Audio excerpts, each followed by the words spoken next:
You got to give me like a finger gun or something so I know.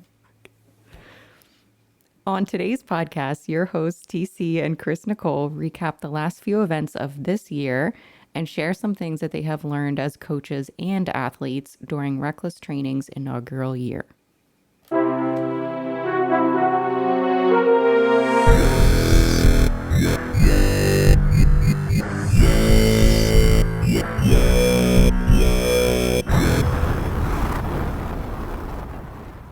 All right, and we are back. We had a short hiatus.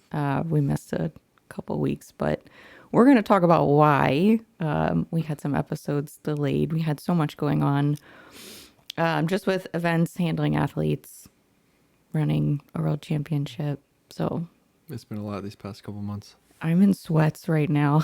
Yeah, me too. We're trying to recover from all the excitement. But it was a lot of really fun things. So I'm excited to kind of recap and relive some of that. So yes, thank you guys for your patience. And we want to make sure that we share some valuable content. So we're going to talk about the things that we've learned. We both competed this year. So there were new things that we gathered. And then we had a lot of athletes at the stage. So there's things that we want to share as well that we learned, because I think you can always be learning, whether you're an athlete or a coach. There's always more, right? That's what TC always says. Yeah, there's always more. So we're going to make sure to include that as well. So, how do we want to start this? What happened in November? I don't even remember. We're still in November. Yeah. So we spent October down in Florida. That was my show. And then it was really kind of pedaled down on trying to get everything together for the World Championships. Yeah, the momentum was building. Yeah. And then we had, 4 people compete in November? Yeah, we had 4 reckless training athletes at the stage. Yeah, so October was big in the planning process, and then November, it is still November, but the beginning of November was just crazy hectic. First weekend we were up in Woodbridge. Yes. MMVA MPC. Yeah, we had 3 athletes, 1 men's physique athlete, 2 bikini athletes compete this year, which all 3 of them, man, we're so proud because it was a grind towards the end. I feel like sometimes athletes hitting the stage at the end of the year, sometimes they've been competing like constantly, and they're just trying to like get that last little bit of like finessing the physique. And then there's the other aspect where there's athletes that are just trying to keep up with their life, and they're just trying to complete a prep, and they're hitting instances where their environment is causing stress and the body's not responding, and we're just constantly recalibrating. And I felt like all 3 of those people had big life events, were all taking care of other people, and it was just a really exciting time to be able to hit that stage, finish your goal, what you accomplished. And they're just amazing groups of people. And then we were able to go out to dinner and spend time with them, and they're all on fire for next year. I'm getting all the messages, excited about what we're going to do to improve physiques for next year. So it's a good place to be. Yeah, I think their prep this year, while they may not have gotten the placement they wanted, it put them in a really, really good spot to start their prep for next year. I think, like you said, they're excited. I'm excited as well for where it's going to go. So, Yeah, you always learn something. You should always go away learning something. And that's what I mean is like, if anything, you learn what you're capable of. Like I could handle all of that and do these things. Just imagine when couple of these things are ironed out and I have like a system in place, what you're capable of. So the first time is always going to be the worst time. Yeah, 2 of those athletes, it was their first year competing. So that was a lot. Yeah. And they had also done previous shows. So there were like some improvements, but we also learn what the body needs to make bigger advancements and bigger improvements. So, it was a good time. I'm excited. I got to meet everybody. And that was one really nice thing is they all made sure to like thank us. I cannot be more grateful for every single athlete getting on stage this year, whether they were giving us gifts. I had gotten flowers and jewelry, and I had one athlete throwing money under my door, my hotel room door, just to help pay for like tickets and stuff. Like they paid for her dinner. Like each event that I went to this year that we put in time to help handle athletes, they made sure to give back. So anybody listening, thank you for that. That is like not going unnoticed. I'm gonna try not cry on this podcast, but Yeah, we have a great support, yeah. and they've done a really good job at showing their appreciation for all the work that we put in. Because sometimes it can feel like a really thankless job, especially when you're bringing someone into a show. And any competitor out there listening, you know how it goes when you start to get tired and hangry. You know, you get leaner and leaner. You're getting less food. Your sleep quality starts to decrease, and that's just the name of the game. You You have know, tunnel vision. Just get to the goal. and it feels like any little extra stressor is just like puts you over the top. And generally speaking, as coaches, like you hear about all that, so Yeah. it can really feel like, man, I'm not doing anything right because my clients are miserable. And not necessarily saying that everyone was miserable. I think actually everyone had a really good prep this year. Yeah. Well, they had good attitudes. Yeah, good. That's what I mean. Yeah, good attitudes about their prep. So, yeah, it was just it was nice to see you get that appreciation. So. Yeah, that was really sweet. So, yeah, so it was really nice to like share a meal with people and kind of get to know them, and also like people get to meet other people. And like honestly, I never thought that reckless training was going to be like a team. Like I didn't necessarily facilitate like a team atmosphere. All of our clients did that. So that's kind of a really cool blessing too to look back on. Is like I just wanted to coach athletes. I want them to get to their goals, but they established the camaraderie between them, and yeah, it's just been really cool to see it evolve. But yeah, we were proud of those athletes getting on stage. We're heading into the holidays, but yeah, there were two other big things that happened before we got to Thanksgiving. So yeah, do you want to? Oh, wait. I also wanted to talk about that I thought was really cool at this show. They did like a military tribute, and it was on Veterans Day. So they actually had all the men line up behind the curtain because it was like I don't know, what would you call it? An auditorium. It was in high Yeah, it was like school. performing arts center in a high school. Yeah. And then they raised the curtain. They had this young girl sing national anthem. She did a crazy phenomenal job. I was like, why is this girl not like have a record deal? Yeah. Then we went and got our autograph at Tap House. Yeah, which I saw her at Ben Weider, by the way. I don't Oh, think I yeah? told you that. Oh, I yeah. saw her and her family. Yeah. So yeah, they had a tribute, and that always makes me super emotional because we are very thankful to our military and people who make that sacrifice. That's a huge sacrifice.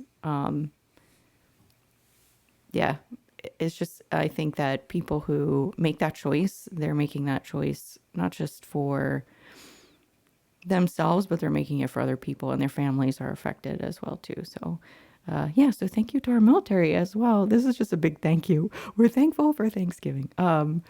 But yeah, that I thought was really nice that they were able to do that, and it's also a privilege to have had athletes that were veterans or active military that we help coach. Yeah. Which they did it for the women too. You know, Yes. it was the men and the women first. I Yes, mean, yeah. men show was in the AM. They did the tribute for them, and then when the women came out at 2:00, you know, they had all the female veterans line up too. Which that was a unique structure. Most shows you have like a prejudging in the morning, and then you have the finals a little bit later. And this was set up so that men were doing prejudging and finals back to back. And then they had a break or an intermission, and then they brought women and they did prejudging and finals after that. And there's pros and cons to this setup. I think that I like the efficiency of it, like just rolling through. You don't have to like wait a couple hours to get back on stage and do finals. Like you did this a similar show that had this set up, and like we were done by 11:30 in the morning. It was like, okay, do you want breakfast or lunch? Or like it was just nice to have that break.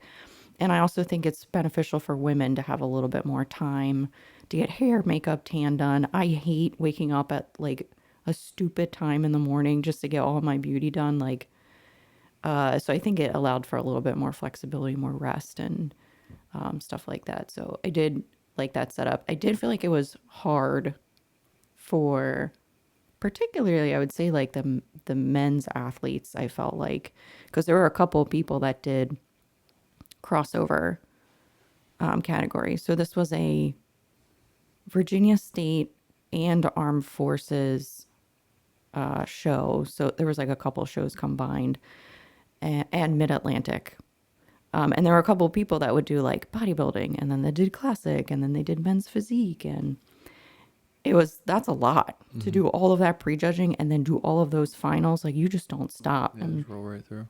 And I felt like people's bodies were changing actively. Like, I'd see that person in bodybuilding super crisp, and then by the time they got to men's physique, they were losing detail on their back because they were working so hard. So that's the caveat, I think, is that would be a little bit challenging to kind of make sure that the body can keep up with all that posing. Yeah. Yeah, you gotta make sure you have enough, like, quick carbs to keep you going, because you don't have that meal in between.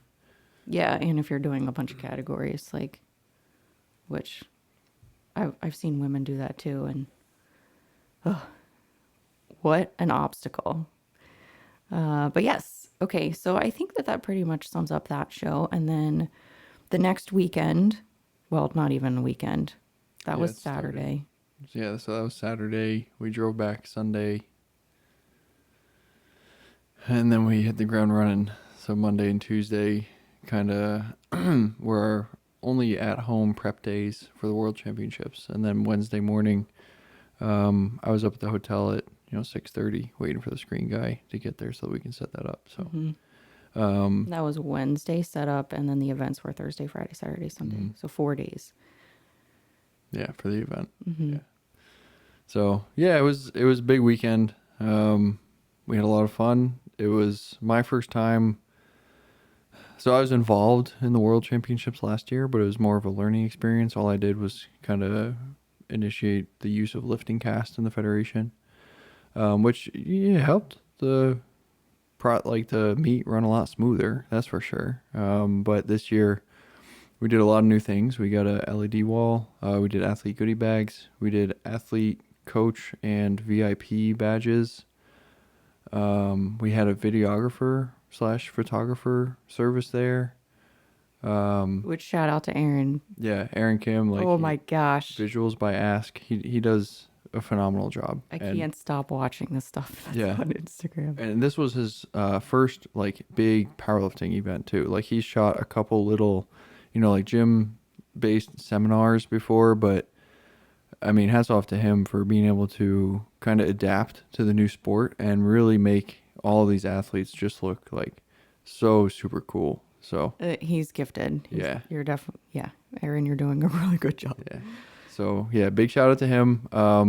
More things to come on that. We're looking for more ways that we can incorporate him into the federation, whether it's like travel into different events, maybe doing some social media managing, but more to come on that. We'll see. We're always looking for other small businesses to help to grow with, because that's what reckless training is, and there's strength in numbers, right? So if we can help someone else up off the ground, that's what we're gonna do. And if it's mutually beneficial, where we can both grow and expand, and that's what we're gonna do. And that's the kind of relationships that we're looking to build with people and different small businesses. So yeah, and I can say, like, as a bodybuilder in that powerlifting world, that was a really cool event.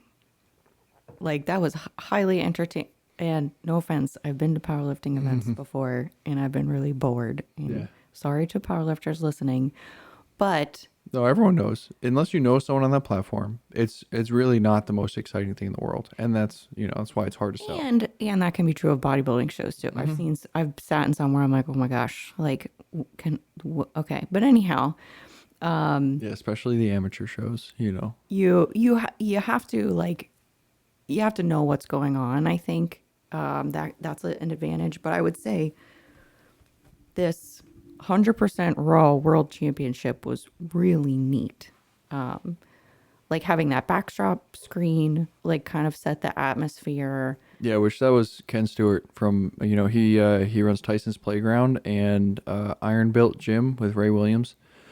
Oh yeah, which Ray Williams came down. He came down on Saturday and took some pictures with people, talked. Like, man, he's just got the happiest smile. Like, it's great. He's one of the nicest guys you'll ever meet. Yeah, so he's super sweet. His gym is awesome. Yeah, so if you're ever in Ashland, Virginia, which is just north of Richmond, it's like right on the tip of the northern tip of the 295 Beltway.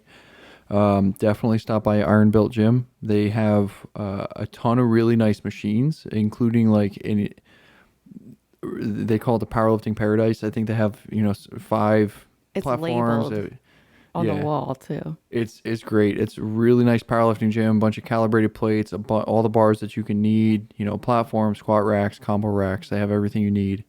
They have Panada machines throughout the gym. They have. They're just opening this Saturday. They're opening their what's the other side called? The names Blackout. They're opening the Yes. Blackout side of the gym, which is for females. So they have an entire room dedicated to glute machines. Yeah, I've been there. That's a lot of fun. Yeah, Chris broke it in for him. I used all of them. Let me see how this works. Yeah. So Yeah. they have a really nice facility up there, and like I said, if you're in Ashland, definitely check them out. But yeah, huge shout out to Ken. Him and his team did a freaking phenomenal job on that backdrop, and they even tried to get some of the lifters' profiles in that didn't get their stuff in on time.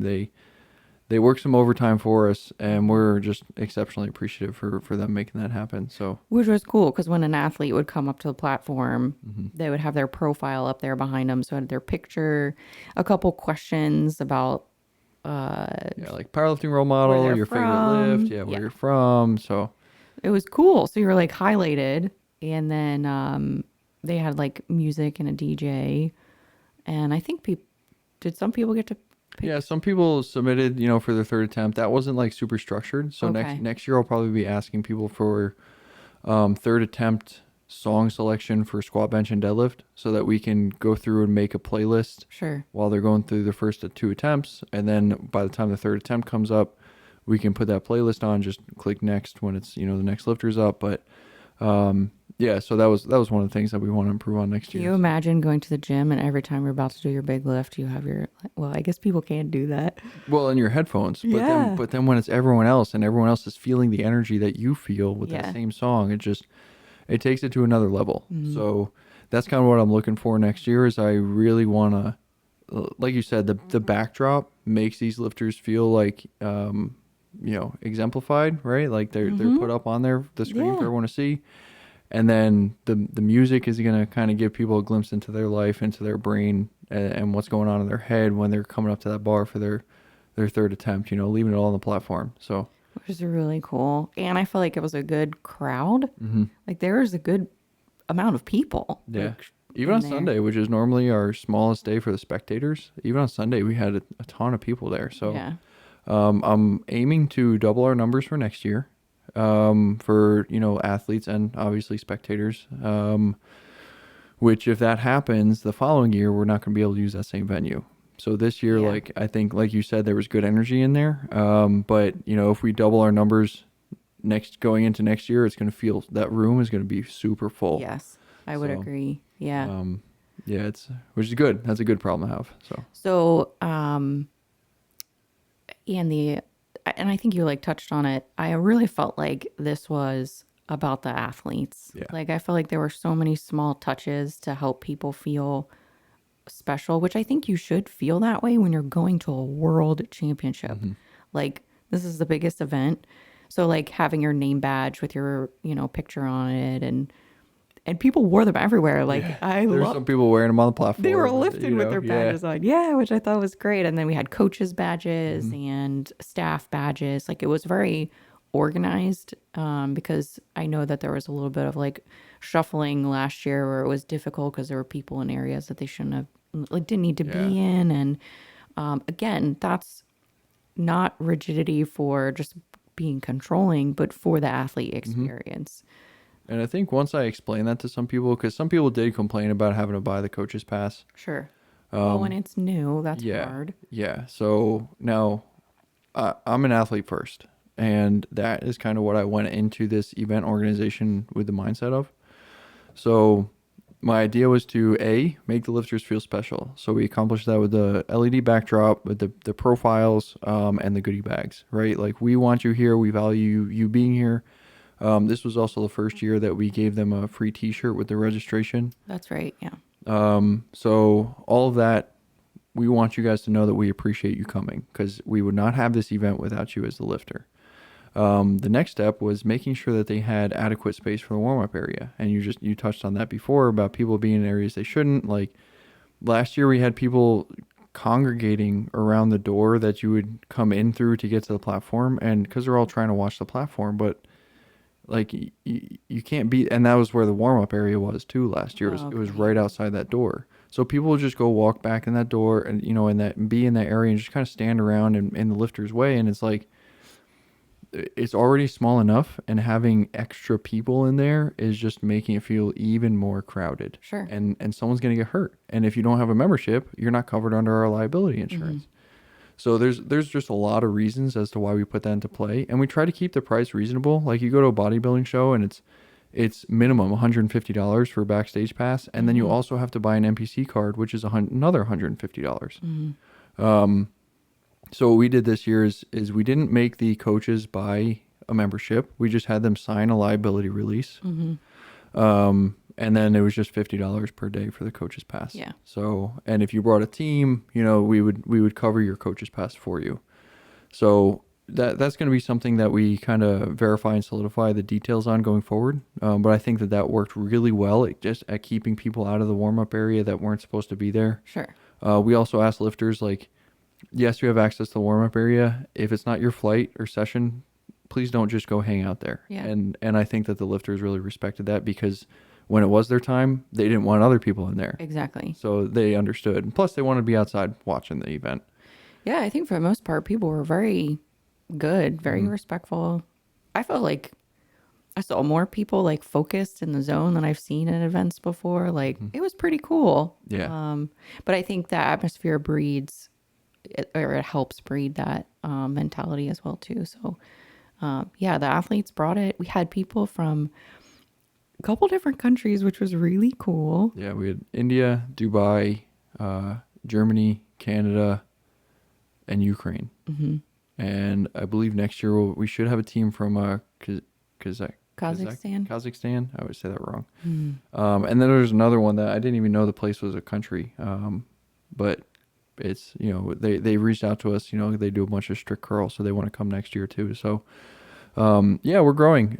We're looking to get some meets in Germany this upcoming year. We are supposed to be in Italy. We have an event scheduled for Wales, Dubai, and India.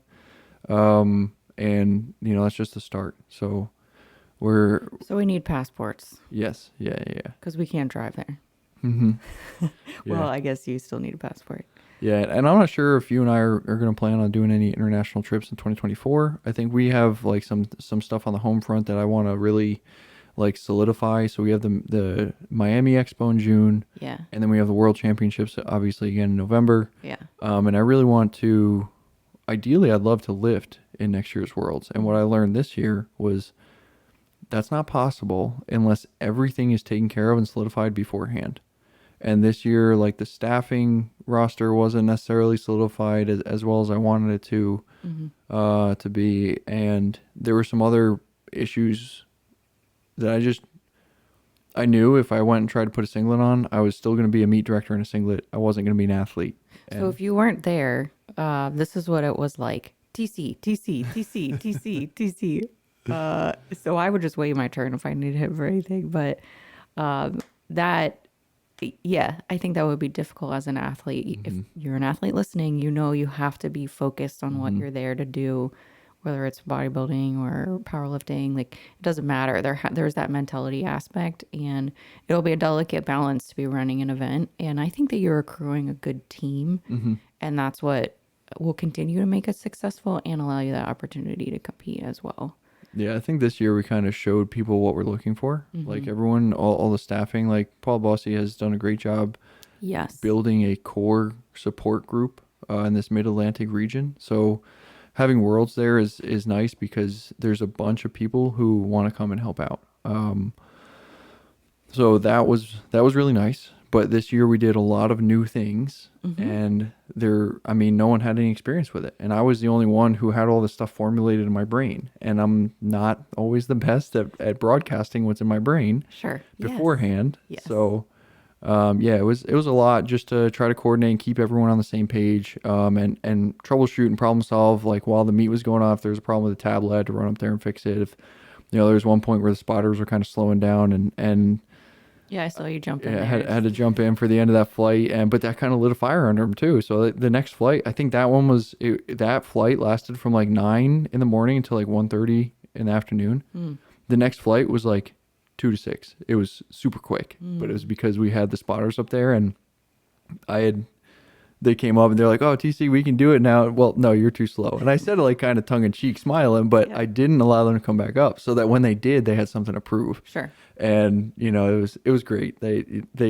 did a great job. I feel So like pretty much for the most part, everyone rose to the yeah, occasion. yeah, They leaned into the changes. They were excited about. I mean, hmm we had so many people. I think I had people telling me like, we're thankful for what you do, guys. I've like doing very minimal things there, but um, I think that both you and Paul Bossy did a great job, like coordinating, collaborating together, because I think it took the combination of the two of you to yes, bring it to this place. yes. And so yeah, the props to Paul Bossy too with Raw, and there was a lot of other people. I don't know everyone's Oh yeah, name, there's but so many people. Like, please don't think that just because we don't say your name right now, like we're not appreciative of the help. Like, all I did was ask people if they would be interested in helping. Okay, and then like I just kind of kept everything together mm-hmm.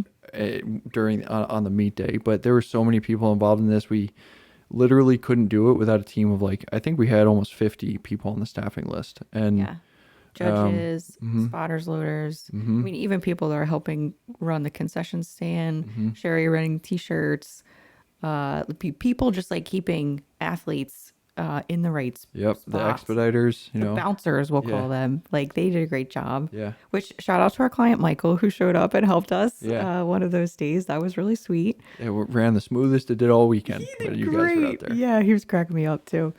But yeah, I felt like athletes were respectful. I felt like staff worked together really well. Like, yeah, I think that it was a really cool. And I Cool. think we just brought a new energy. Like the energy I feel like was just completely different. Whereas in the past it was almost like kind of familial, bordering on Family picnic yeah, yeah.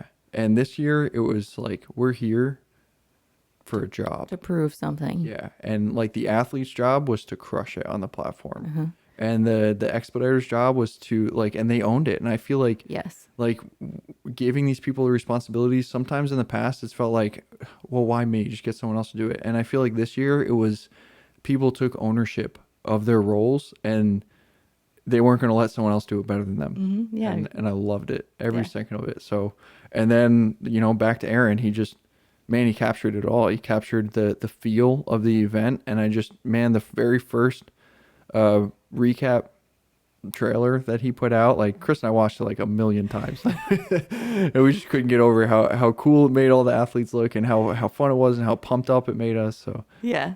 Yeah, it's on Instagram. If you go to mhm. reckless_training on Instagram, it is one of the reels. I think it's the picture of like a bunch of the raw medals that were there. But yeah, I was laying in bed watching it because I was like so excited, which don't do that, go to sleep. But it was super cool. And every time I watch a reel, it makes me emotional. So I was like excited and then I couldn't sleep and just proud of everybody for doing such a good job. So Yeah, and also shout out to OCD Cookies.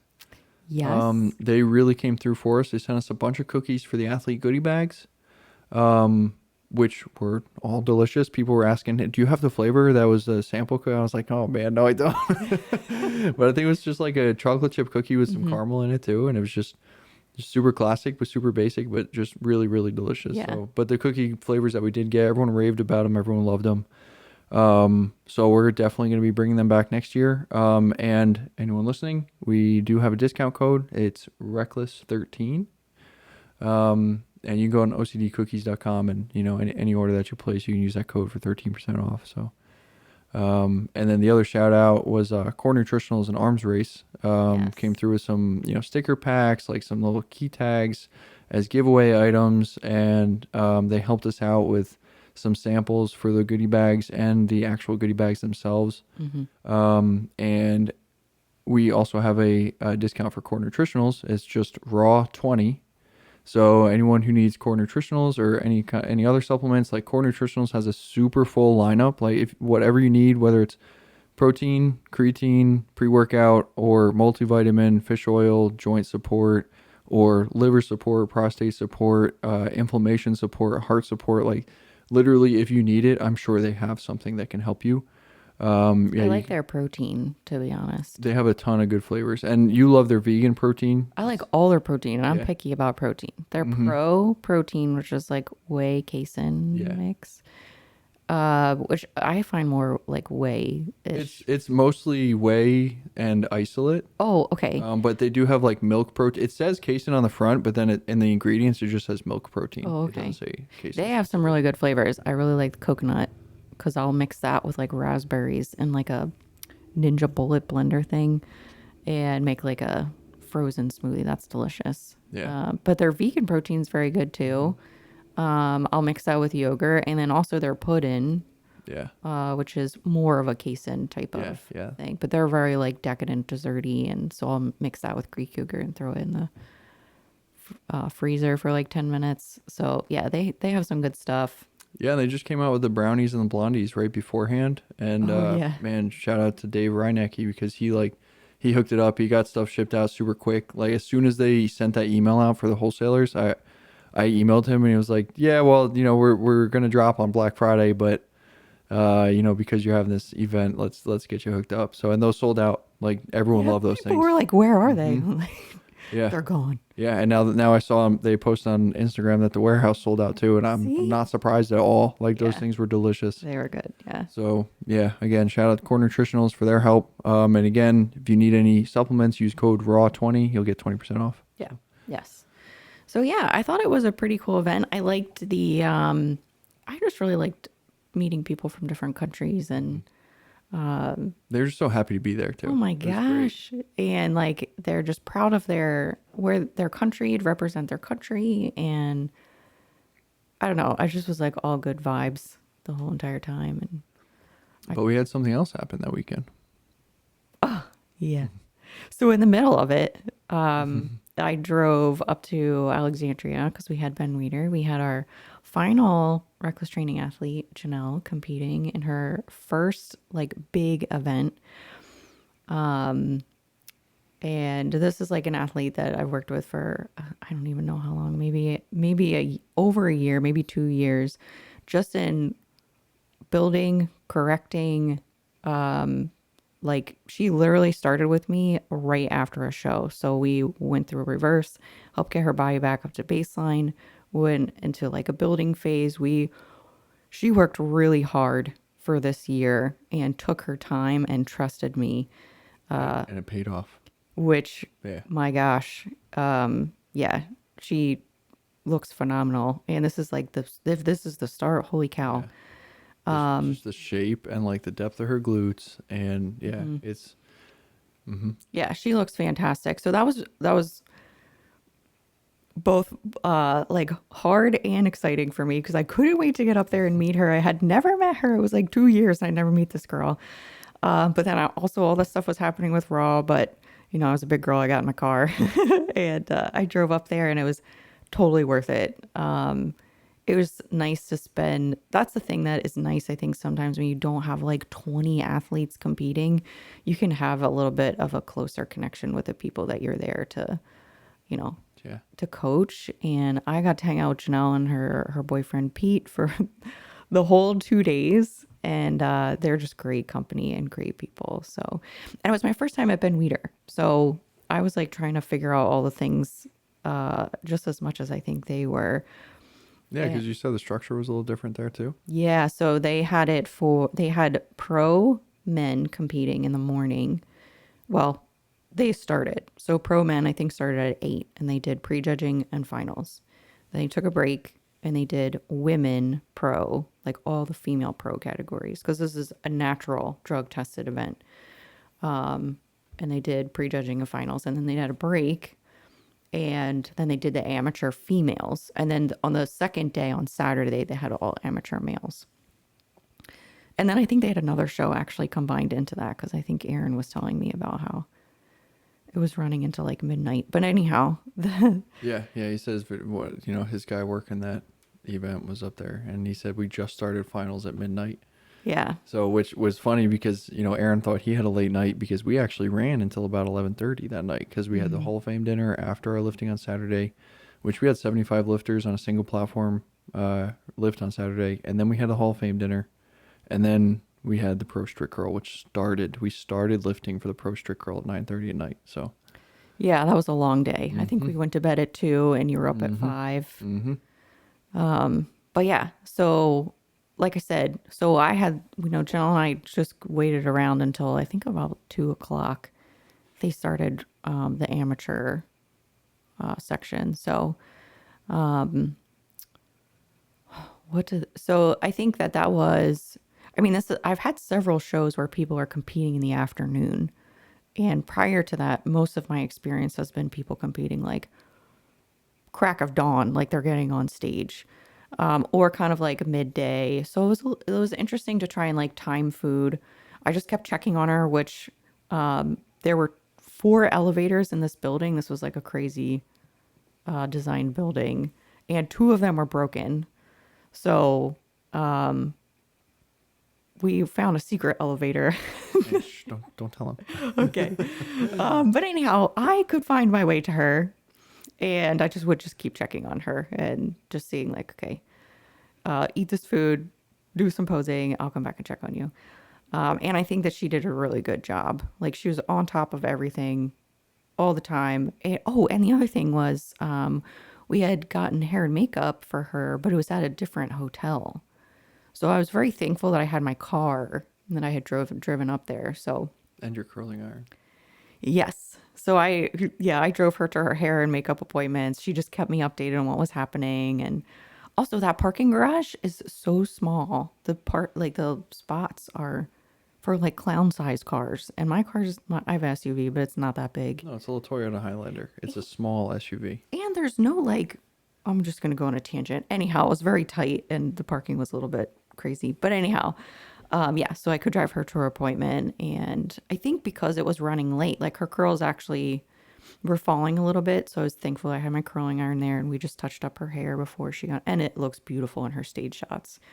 So I'm glad that we were able to kind of like take care of that. And I could tie her suit in for her because that's the other thing too is I feel like most people don't know how to wear their suit, like how to fit the bottoms on, like because you can wear it very wrong. I've worn it very wrong, so I could make sure that was placed nicely on her, and also the other thing I found was the backstage area was so crowded.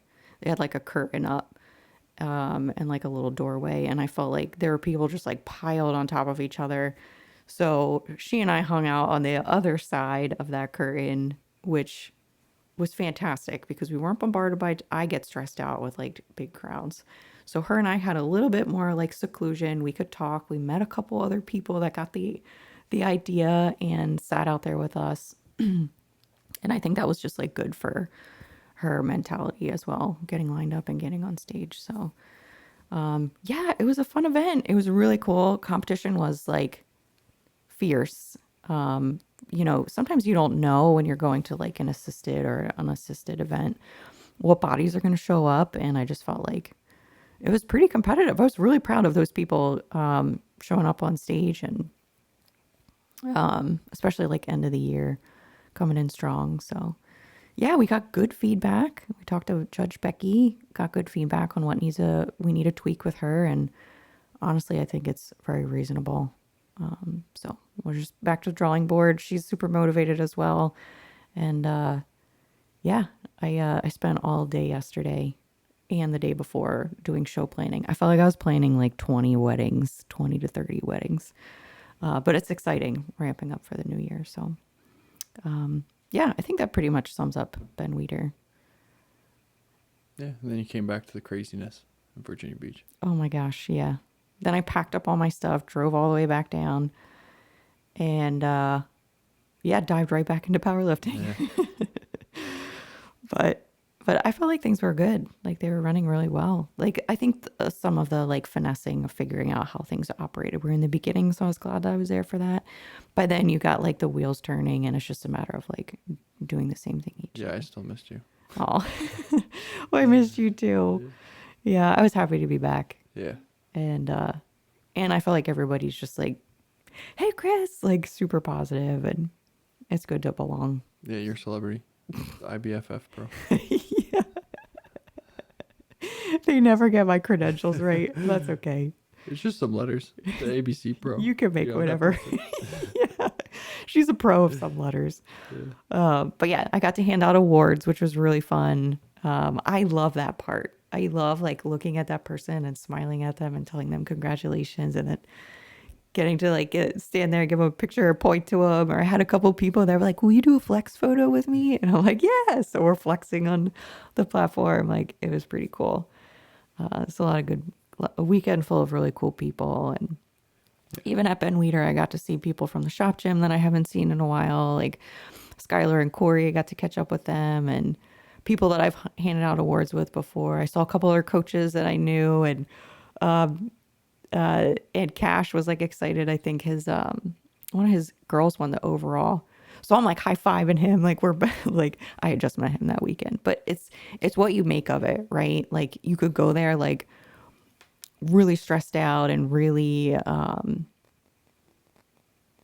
like let anxiety ride or dictate your experience there. And I knew this was like a big show and this was like a big step, but I also knew that there was so much opportunity and also there's a lot out of my control. So you go, you hang out with people, you have a lot in common, you make good connections, you celebrate people. That's what I made sure to do is like even if I felt uncomfortable or if I felt nervous, I made sure to smile at people and celebrate them because I genuinely am excited for people. Like if I would be a horrible judge because I'd want everyone to win.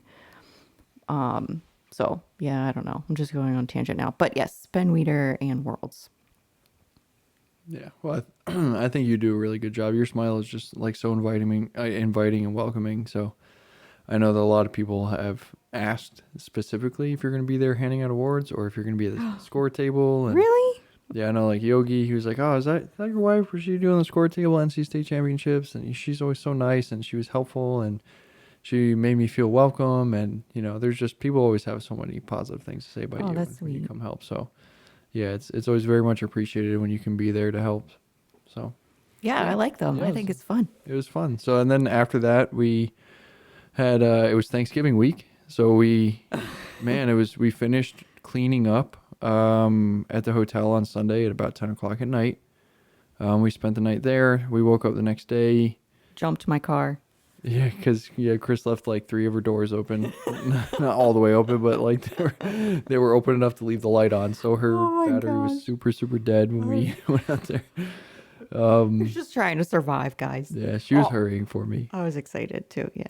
So yeah, we got up, we worked out, we got home, we got unpacked on Monday, and then we did most of our check-ins Tuesday, and then we were driving up to Philly on Wednesday to see Chris's parents. So and that's where we are now. Yeah. So here we are. Yeah, it's been one thing after the next, and then it's been nice to be able to slow down a little bit and think about go over everything in our mind about what happened and how we can improve for next year. But like Chris was touching on earlier, it's also really exciting to be able to sit down and think about these clients and their show paths and their progression and how we can make their training the most efficient. So recently I've been going through and doing a bunch of mobility testing for these people. When we first get someone on, we do an overhead squat test and a single leg sit down test to try to look for some compensations there.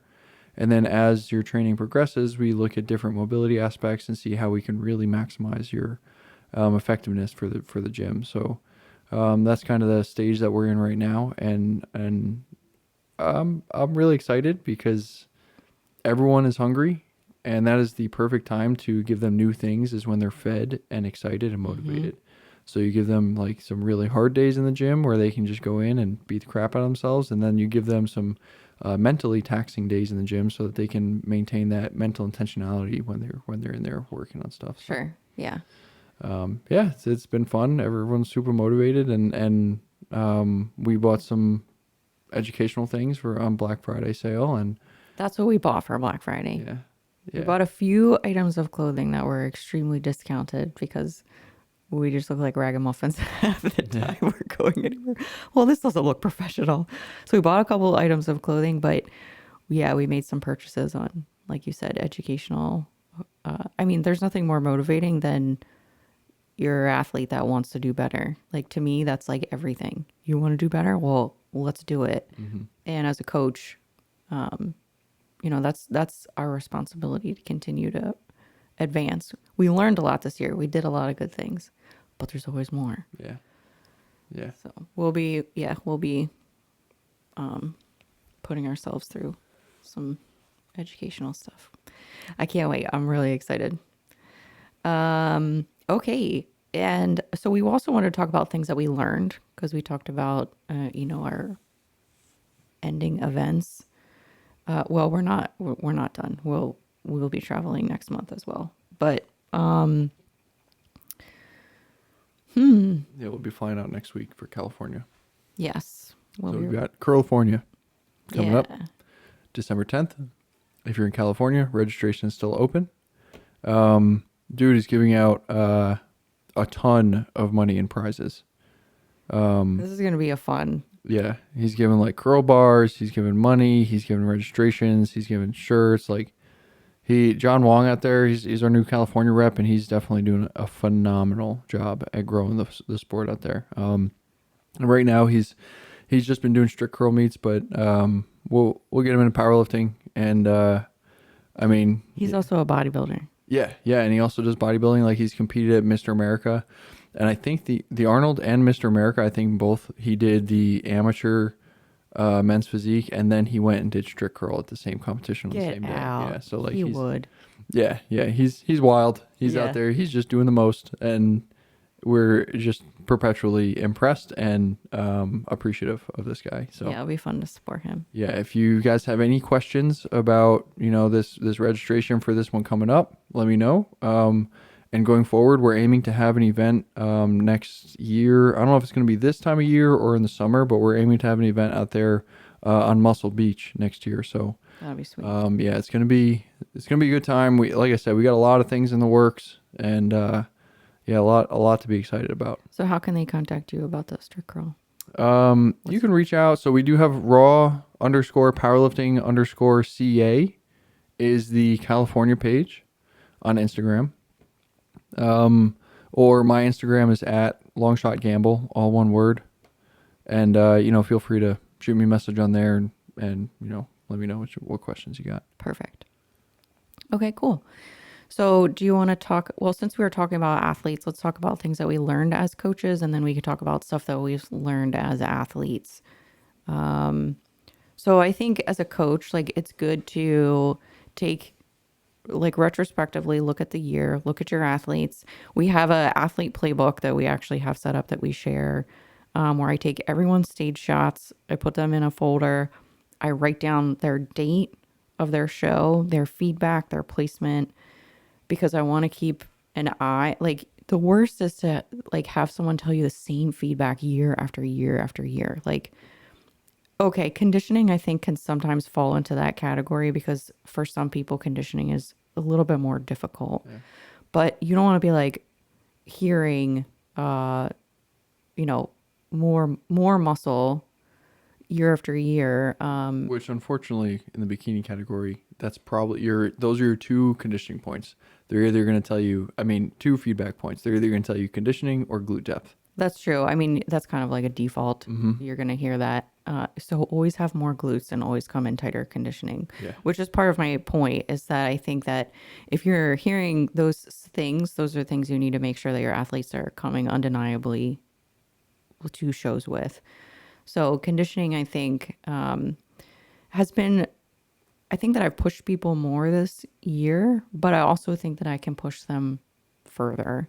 And I think that's a hard line to find as a coach if you're a caring person. I think if you just don't give a flying about people, then you can just tell them like too bad, so sad, do it anyways and put it aside. But if you care about the people and you're developing relationships, it's uncomfortable to make them uncomfortable. So evolving as a coach means being a little bit tougher and harder on people, pushing them where they, might not love you that day, but they'll be grateful in the end because they knew that you helped them reach their potential. So I think that definitely hands down, we did a good job bringing fullness to stage. I did not feel like people were flat or not. They didn't. Nothing was said about shape. I feel like everyone had great shape, but conditioning, I think that I would like to see that improved this year. And Which I think you did a great job at giving people more food this year. And I think that's something right, we've learned in the past like year or so. yes, That A, you need more food to grow muscle in the growing season, and B, when you have more food in the growing season, you can afford to maintain a higher calorie count in the peaking season. and I think like this year helped set up people, like you said, really well for next year Mm-hmm. because it wasn't a continuous deficit from January 1st to December 31st where we're kind of bouncing into like maintenance calories. It's like a clear cut. You are now dieting and now you are not. And so I think that like cyclical platform or setup is will help with conditioning as well too. But I mean, I felt like people were coming in full, like so well that there was no need for like pump up stuff. Like they were waking up that morning looking a little bit flat. They would drink a little bit of water, eat a little bit of food, and they would be right there. So I think like the timing of peaking definitely improved. The more chances I had to do that with an athlete, like mock peak or mop do that, the more that we could kind of like figure out what the threshold was. But yeah, I was happy about that. You want to have full glutes up there, and I felt like everybody really did a good job. And then show planning is something I tried some new things this year, with putting people in front of different judges, different areas. I think some things worked well. I think some things were more stressful for people.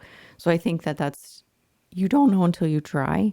Everything is like a wonderful idea in theory. Like I had no one that I was like, no, too bad. You need to go do this show anyway. We were like, yeah, this is a great idea. We would, maybe we tried it and they were like, I think that next year I'd feel more comfortable with, you know, something closer to home or a different like time frame or like I got really good feedback from people, and that's the name of the game with coaching too, is how to set up their show path that's specific to that person, because what's good for me might not be good for someone else. So I was very appreciative of trying different things, and I felt like I did.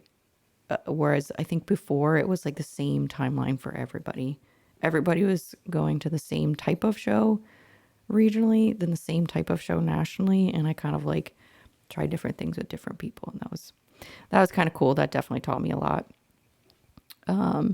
Also felt like judging feedback was pretty much what we expected this year, which was encouraging to me that we're on the right track. Mm-hmm. Like if I'm sitting there and I'm looking at the athletes on stage and I see where my athlete is, I can tell you like, okay, this athlete needs to do this next time to match that. I think if you're sitting there and you have no idea that's the most frustrating thing. I don't know why they're in that placement. Like I thought they looked great. That's like not where you want to be as a coach. So I felt like more time sitting in the seats, more time looking at bodies, more time with, these athletes getting on stage next to these people to see like where they were in conjunction with other people. That was like invaluable. And then like getting feedback from people, I'd always be like, okay, I think I know what they're going to say. Let's go see what the judges have to say. And pretty much I feel like they said the same things that I expected. And great. That means we know what we're doing and we just got to do it a little bit better. Mm-hmm. And another big thing that I learned was you just have to check and recheck athletes. I think that you can think that you have them figured out, they're backstage, they're tan, their makeup's done, they're pumping up. They're not necessarily. If they're standing back there for a long time, you need to go back there and check on them again. That's how I caught like hair that needed to be recurled, suits that needed to be adjusted, eating a little bit more food, pumping up a little bit more. Like there's just Having the right food. Oh, that was another good point. Yeah. I did have someone that, bless her heart, had sugar-free candy for her pump up. And Prep is hard, guys. it is. And when you're depleted, your brain just doesn't work. Well, and it was the same packaging, but it was Yeah. just like a little color strip Yeah. that was different at the top. And so I'm like, we need to get you something else. So like just check and recheck your athletes. Especially like, it's hard to keep all of that on track and be in that mindset of like, I'm going to go out there and give them my best.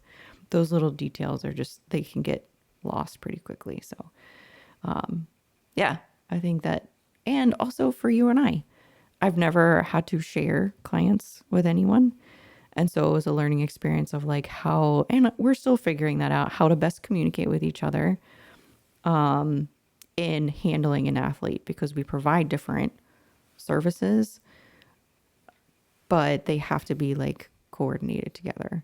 So, and communication style, like what I'm talking to an athlete about and what the athlete needs to talk to you about are different things. So, yeah, we're figuring out. Now we have meetings and sit down and talk about each person. I'll bullet point stuff from check-ins, and then in the new year we'll institute some new things too. So, okay, what did you learn as a coach? I think the last point that you were talking about is really just like how we need to work together and putting our systems in place to make like athlete onboarding smoother and more efficient. And like you said about the communication, just like helping people to know what to communicate, how to communicate it, and who to communicate it with. I think those are very important points that a lot of times, especially in bigger companies, the coach doesn't necessarily have the time to devote to teach you these things. Sure. And we feel at Reckless Training, it's our job as your coaches to, we're not just your prep coaches. We want to like help educate you in the field of like fitness and nutrition. And yeah, I see that as one of my most important roles. So I can ramble quite a bit sometimes when I'm talking about something that's exciting to me. But if you ask me a question, just be prepared for me to try to give you like basically all of my knowledge on it. I'm not trying to withhold anything. I want you to know everything that I know. And I also don't expect for you to pick up 100% of what I'm word vomiting to you, you know? Yeah. But I want you to hear it once. You're going to pick up what you can pick up. And then if you ask me a similar question or the same question again, I'm going to say it all over to you again, and you're going to pick up a little bit more. And that's the name of the game. I mean, you just grow as you can. And I think it's really important. I think the role of an athlete during prep is you're not a robot. And there comes a point in prep where you want to just be told what to do so you can go through the motions. Because life is going to throw stuff at you that is going to demand like critical thinking, and it's demand for you to do problem solving, and you don't want to have to do that in your prep, and that's completely understandable. But I still think it's, you know, your job as an athlete to continue learning about yourself and your body so that you can give appropriate feedback to your coaches so that they can make the necessary changes to make sure that your programming continues to progress as efficiently as possible. That investment in your prep. Yeah, building muscle is hard. And yes, it takes a long time. Yeah, it's very hard. So it's the more intentional you can be in the gym, the more efficient that process is going to be. So instead of going in and you know doing 2 hours of work and getting essentially 1 hour of return on that investment, you can go in and do 2 hours of work and you get the full benefits of those 2 hours of work. So that's really what we're looking for our clients. So, Yeah. and it's a process, right? Like we're not going to have one conversation and you're going to say, oh, okay, that's all I have to do. Because that's maybe what it sounds like, but that's not what it is. It's continual, consistent practice. So. Yeah, we're figuring out. Yeah. I think everybody's growing together, which I Yeah. like. And it's been fun. And like we've talked about before, just the appreciation and support that our athletes show us. At the end of the day, this is yours and mine. It's our first year together in coaching. Mm-hmm. And we're building our systems and we're trying to do it as quickly and efficiently as possible, but we also don't want to let stuff slip through the cracks. Right. In lieu of like setting some generalized process up that is gonna not take care of each and every client individually as they need to be taken care of. So we're kind of learning the balance there. We're getting as much, generalized information as possible from each client, and then we're kind of developing our questions so that we know what questions to ask next, so that we can make sure that we're leaving no stone unturned when it comes to their nutrition and hypertrophy programming. Yeah, exactly. That's a good point. And then also we both competed this year. Mm-hmm. So I definitely learned a lot of new things competing this year. I was very happy to get back on stage with a new physique, like more muscle. I felt more like I belonged up there, which was a huge encouragement to my mentality. But I also was surprised that I got as conditioned as I did. I've never gotten that conditioned. So I think that the main takeaway was I had to continue to train with intention. I couldn't get, like, I had to use weight. Like, you have to have resistance training to maintain that muscle when you are dieting and doing cardio like that. So finding that line of like continuing to bring that intensity to the training, I think really helped. And continuing to train my whole body through the prep. There was nothing that was like pulled out. I was training legs, I was training glutes. Stuff might have been modified, but it, as far as like, sets or reps or weight count or whatever, but I still was training my body the same. And then I also had to learn to be a little bit more uncomfortable. And that's where I think like the training intensity comes from. That's where like the long bouts of cardio come from. That's the like being hungry. I kind of like understood the being hungry part because I had done that in the past, but the training intensity and that much cardio, I had never done that.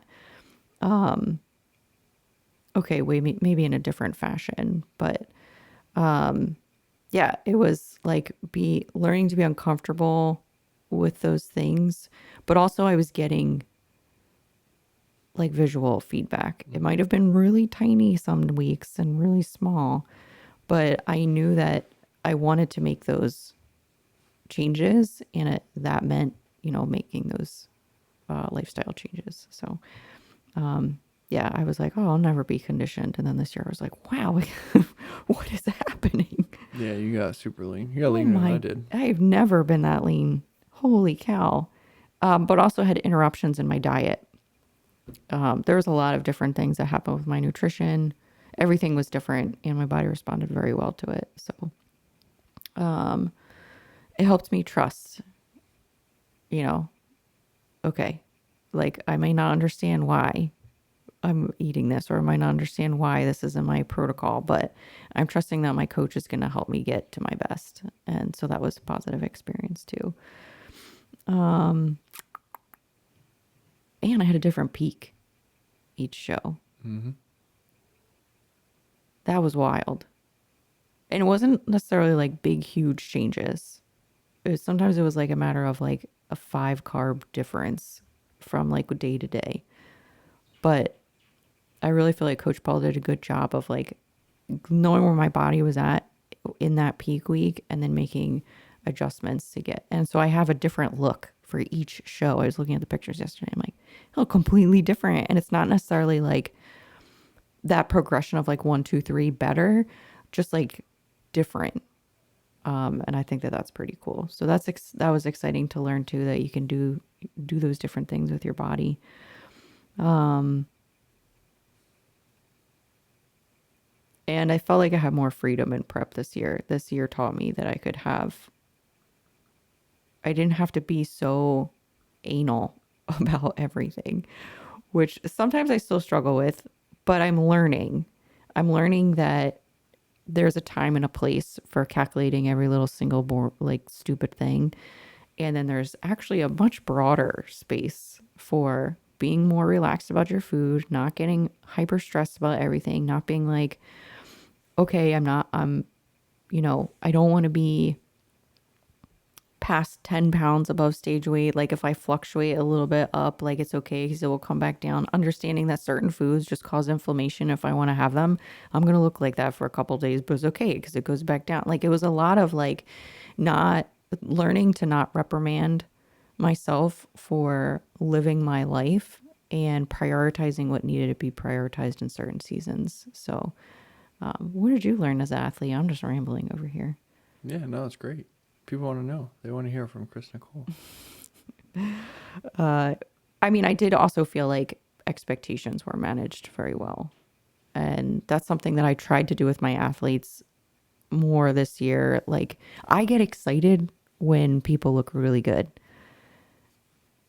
but I have to be careful that my excitement is not getting translated into like, you're going to win the entire show because there's no way for you to know that.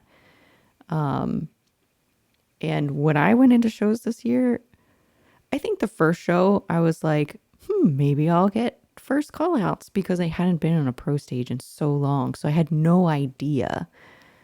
And then when I got my placement, I at first felt a little bit like, that's not what I thought was going to happen. But I did feel really proud standing in the middle of third call outs. I still feel proud about that because I wanted to own that spot, whatever lineup that And is. the call-outs were small, too. I think it was only 5 or 6 people per call-out.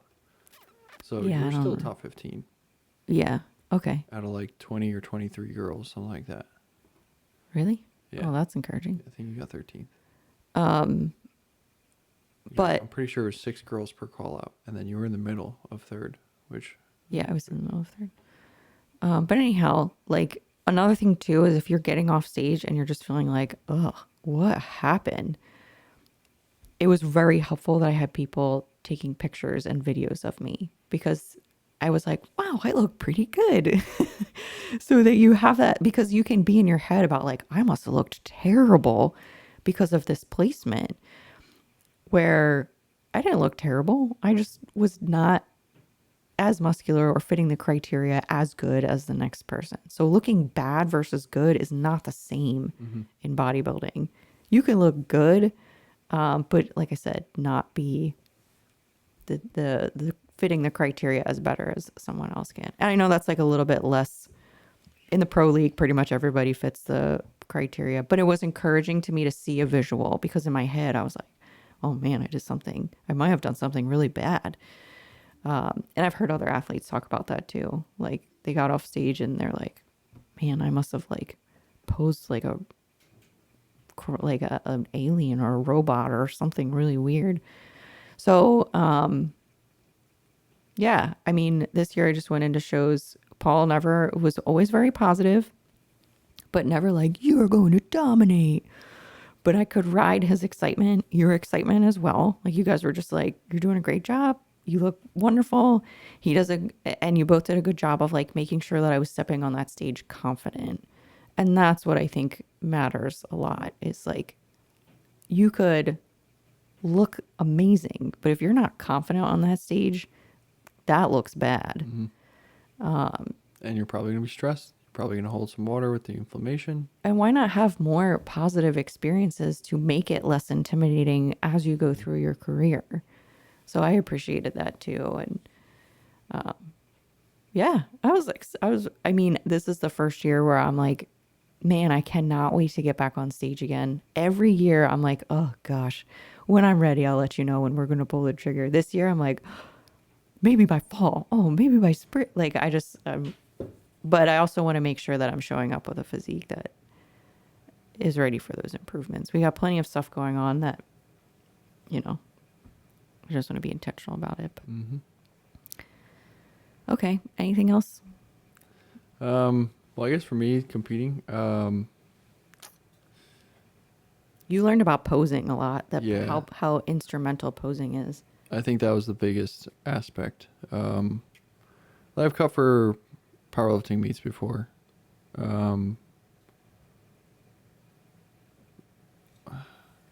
it was interesting. I had a good time. I think in July I competed with one of our clients, Michael O'Neill, and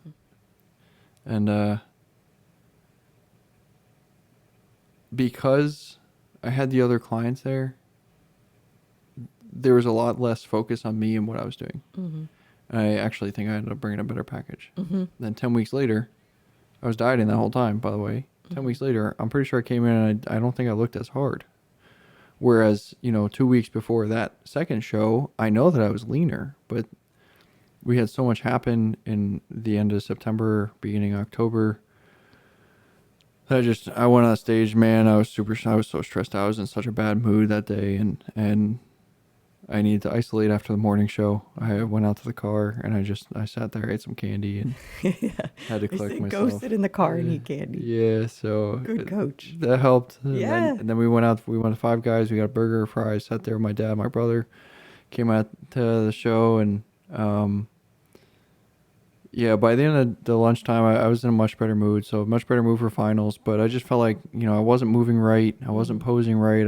I felt soft. I just did not feel great on that stage. Whereas in July, I mean, in my opinion, that was the best I had ever looked at that point in time. That was my mentality. Sure. And when you have that mentality, it comes through on the stage. Yes. And then you're looking at yourself for the next few weeks, and you start picking it apart. Mm-hmm. And you start, like, the more you look at yourself, the more you notice all those tiny little details that you're like, oh, that's not right. Oh, the judges are going to see that. Oh, that's not right. That's, blah, blah, that could be better. So mentality for bodybuilding, and obviously for powerlifting too. If you pick a weight and you're like, man, I'm not sure if I'm going to get that. Right. You are so much less likely to lift that weight than if you go out there knowing that you're capable of lifting it. Mm-hmm. And that's what I tell people. I say, I know I'm 1,000-pound deadlifter. Maybe not today, not tomorrow, not next week, but I know that I'm capable. And if I load weight on the bar, it's because I know I'm about to pick it up. There's no question in my mind. And bodybuilding has to be the same thing. You just have to know that you did what you came here to do, and now it's time to show it off. Mm-hmm. So yeah, like you said, posing was definitely the hardest part for me. I have wide hips, and I've been told I have a powerlifter waist. I don't necessarily know that it's my waistline that's an issue, but my hips are just wider than so I took fifth at my second show. It was a untested show down in Florida. Having said that, I still think I might have been like the biggest guy in the top 5. You had the most muscle. It was wild. You look at the top 5 and you're like, dude, who's that? Why is he Mr. Bodybuilder, according to Dr. Pete. Yeah. But all their V tapers were just crazy. It's fitting the criteria. Mm-hmm. And in all fairness, it was my second show, and all those guys were, relative veterans. And yeah.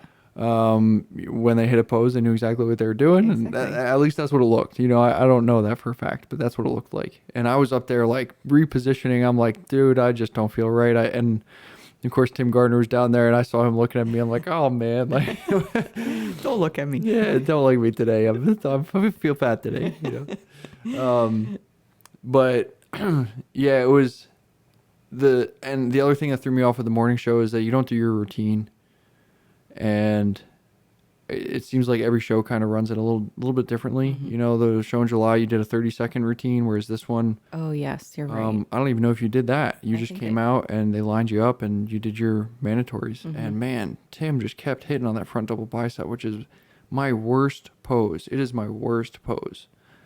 But since then, every time I go in the gym, if I practice posing, it's my front double bicep, which is weird because that's like the pose every gym bro practices, right? But it's just like I preferred my back poses, which is also kind of ironic because my back has never been my strong suit up until I injured my back, and I really started focusing on building my back and my pecs because those have always been my weak points. Sure.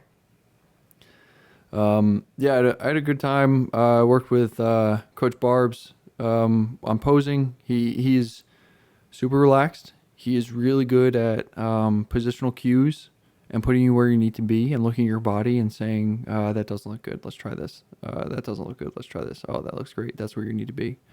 And then seeing you go through your routine and saying, oh, you could even add this in there. You can do this. You can do this. Oh, yeah, that looks sick. That's what you need to do. You need to show off your tricep looks really good. You need to make sure you show that off every single chance you get. So he puts these things in your head that like give you something to focus on while you're up there on that stage, either going through your routine or even just going through your transitions for your mandatories. So yeah, if you're in the King of Prussia area up in Pennsylvania, definitely check him out. He's over at Power Build. He's offered Zoom calls for me too for the posing, but I'm sure that it's going to be more beneficial to at least get one session in person with him first, and then maybe you can move to online. But yeah, being able to put hands on someone when you're doing posing sessions is like it's highly beneficial. I feel like I learned some things about wellness posing Mm-hmm. from watching him work with you. Like just how to emphasize certain muscle groups that you don't necessarily do in bikini. I was like, oh, I bet that that would work in. And same with like now we have figure. We're trying to, we have Becky doing figure and cueing like back connection. It's just pretty. That's what I mean. It's like I think sometimes people get, yes, you want to be strong in your category or craft, or you attract what you are, but you can also learn a lot from other sports, and even like men's classic taught me a lot. Mm-hmm. So sorry, I didn't mean to like No, it's jump in okay. there, but Yeah, I mean that's a good point. Like these positional cues, they can be extrapolated to different divisions and different categories. it's really crazy. Even like feet positioning. Yeah. So it was really fun to learn all these things. And the other thing that I think it helped with is I'm still struggling with some different abdominal activation and some back issues and hip issues. Like it's been really frustrating Sure. because all I want to do is lift heavy. Mm-hmm. And my goal this year with bodybuilding was to kind of balance myself out to get back to powerlifting. And my goal was to step on stage or on the platform at World Championships this year. Unfortunately, after my show down in Florida, I did some squats, felt great, decided I need to do squats again 2 days later. Did not feel so great after that. Mm-hmm. So that kind of threw curveball at me. But again, it's God saying you need to slow down and be logical to this approach to getting back on the platform. But I think that all these positional cues are showing me different activation patterns throughout my, thoracic spine and my, my lumbar, the core area, as well as just the neck extensors and, cervical area of your spine too. So it's been interesting. And then just from there down to the ground and how you're rooting, which I already knew this, but how you're rooting just affects literally everything upstream. But it's so easy to forget once you solidify something. Sure. It's so easy to move on and just forget how important that aspect and that variable is. So, rediscovering some positional cues and kinetic chain aspects that you have to take into account when you're posing, I know 100% are going to help with powerlifting. So eventually we're going to be rolling out a power building division in 100% raw, and it's definitely going to be a passion project of mine because I think that the two sports go really well together, and one can teach you a lot of things for the other, and one can make you a much better athlete in the other sport as well. So, Or just date someone who does the opposite sport. yeah. Just kidding. Just kidding, guys. Yeah, all the benefits through osmosis. On the next episode, Chris Nicole talks about her powerlifting career. Well, it's coming. She's deadlifted 275 for everyone out there listening. So, yeah, it's coming. That one time I was having a good day. Yeah, no, I actually really love deadlifting.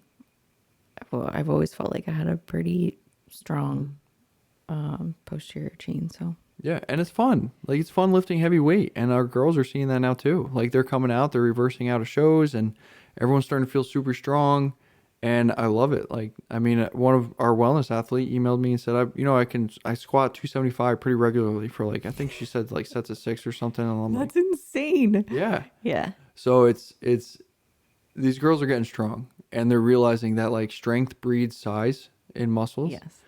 But it also just makes you feel empowered. And a strong life is an easier life. And you can choose where you want the difficulties in your life. Do you want it for, 2 hours a day, 5 days a week? Or do you want it anytime you bend over to pick something up, anytime you're walking up the stairs, anytime you're standing up from sitting on the toilet? Like, you get to choose where your life is going to be difficult. It's going to be hard no matter what, but you get to choose when it's hard. And if you place that difficulty in the gym, doing something that you love doing, the rest of your life is just going to be infinitely easier. So, Yes. I love it. Well, yeah, this year has taught us a lot. There's been a lot of ups and downs, a lot of craziness. But I do think that it's been overall really positive. I'm very thankful. Kind of like we were talking about in the beginning, just thankful for not just our athletes, people that trust us with their health and their goals, but like the combination of people that just have come out of every, I don't know, like group of my life in your life that has been supportive, from like family to friends to I don't know. I just can't, I don't think I'll ever be able to express like how much it's meant to us. So yeah, it's been a good year. We are going to definitely take everything we learned, institute it. We have more things we're going to be learning as well, which will give us some more things to share with you guys on the podcast, to make sure that, you know, it keeps us accountable too. What are we teaching our listeners? But yeah, I think that's pretty much everything we wanted to discuss today. So if you are interested in getting started with TCRI with coaching, you can go to recklesstraining.com and take a look at our webpage. We are also on Instagram. TC is found at longshotgamble. I am at Chris Nicole _ IFBB Pro. And our company is at reckless _ training. If you are interested in raw events, 100% raw events, which is a drug tested powerlifting federation, you want to plug this one where they can find on Instagram? Sure, yeah. On Instagram, we are raw _ powerlifting _ federation. And we also have a Facebook page as well. It's just 100% raw powerlifting federation.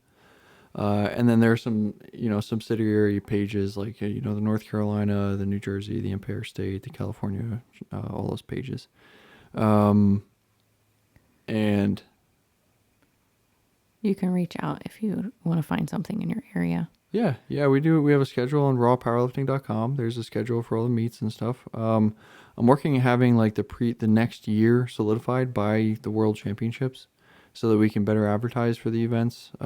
Check out that reel. Go on Instagram and check out that reel. Make sure you go like it and watch it 100 times like I did. And I'm telling you, like the first year is always the worst year. So that was a pretty good worst year. Yep, this will be the worst World Championship that we have going forward. And I'm excited for that. Yeah. So, but if you have any questions about that or about upcoming events, we have a few exciting ones. Like next year, we're going to be at the Miami Expo. Going to be doing a new style event there. We'll go over that. More information to come on that, but that one's going to be really exciting.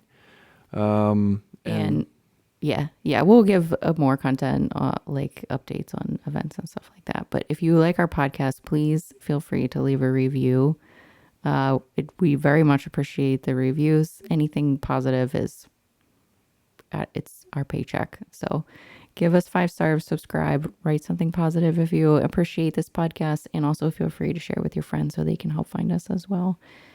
And anything else? Yeah, and we're looking to do a Q&A episode soon. So probably for next week, we want to do a Q&A to kind of wrap up the year. And, make sure you send us your questions. Anything that you're curious about, whether it's about us as athletes, us as coaches, us as small business owners, as event coordinators. There's plenty of topics to be, where can they send that? To cover. Any of our... Let's have you guys send it to reckless _ training on Instagram. So it's all in one spot. Yeah. Perfect. Great. Yeah. Let us know what you want to hear. All right, guys. Do you want to take us out, TC? Just one more quick thing. I know I touched on the discount codes earlier, but yeah, good point. If you want OCD cookies, that's literally their name. It's OCD Cookie Company. We have a discount code for them. It's Reckless13, RECKLESS 13. And then we have a discount code for Core Nutritionals, which is RAW20, RAW20. We'll put it in the show notes. Yeah. And I'm pretty sure we have discount codes for other stuff, but that's the new stuff. So, Okay, take us out. as always, work hard, stay humble, and train reckless.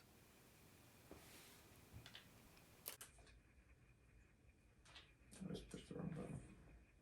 Which button are you supposed to push? It's stuck. Oh. Oh, you hit pause. Yeah.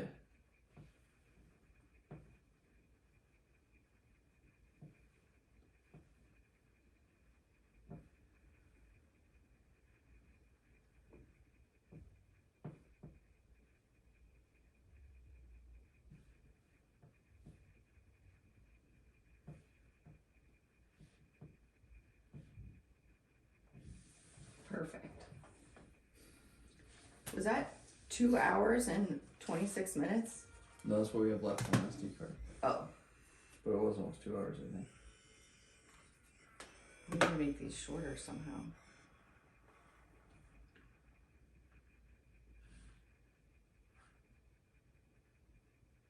Don't talk as much. I try to make us organized.